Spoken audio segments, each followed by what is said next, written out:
সেলিম, তুমি কি মনে করেছো এরকম উল্টো হয়ে দাঁড়িয়ে থাকবে আর আমি তোমাকে দেখে চিনতে পারবো না? কি বলছো? হ্যাঁ, আমি লুকাবো কেন? তোমার সাথে আমার কিছু কথা আছে। কদিন পরে তোমাকে ছেলে পক্ষ দেখতে আসবে, তখন আমি কি করব বলো? তো টেনশন করার কিছুই নেই, তুমি আর কিছুদিন অ্যাডজাস্ট করো, সব ঠিক হয়ে যাবে।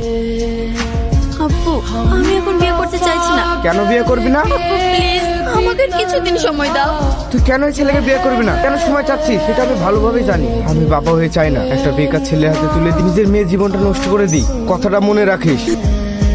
সেলিম, এইভাবে আর কতদিন চলবে বল দেখি বাপ? আমি কি করব কিছুই বুঝতে পারছি না। এখনো পর্যন্ত সব টাকা জোগাড় করতে পারিনি। জিনার বিয়ের কিছুদিন বাকি, আর এই অবস্থায় আমি একা পেরে উঠছি না। তা জানি, কিন্তু তুই কিছুই করতে পারবি না, তাই তো?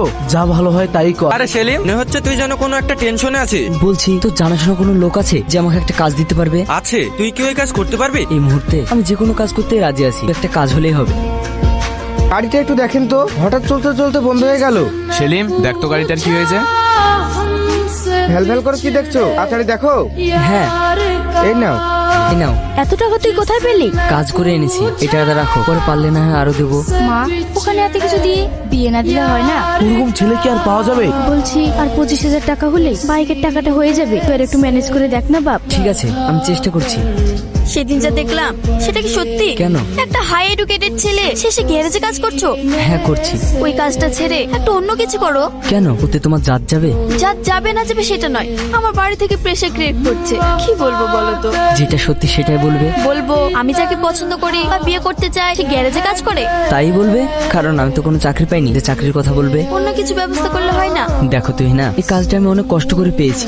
আমাকে 1 মাসের সময় দিয়েছে, এই 1 মাসের মধ্যে তুমি একটা বড় কিছু করার চেষ্টা করো। আমি পারবো না। আসলে বলো তোমার ইচ্ছা নেই? ইচ্ছে থাকলে সবকিছু হয় না। যেটা বললাম সেটাই করো, এর বেশি আমি আর কিছু বলতে চাই না। সেলিম, তাহলে কাজ কাম কেমন চলছে বল? ভালো চলছে। শুনলাম ইনার নাকি বিয়ে ঠিক হয়েছে। মতি, আমার একটা উপকার করবি? আমাকে 25,000 টাকা ধার দিতে পারবি? 25,000 টাকা এই সময়?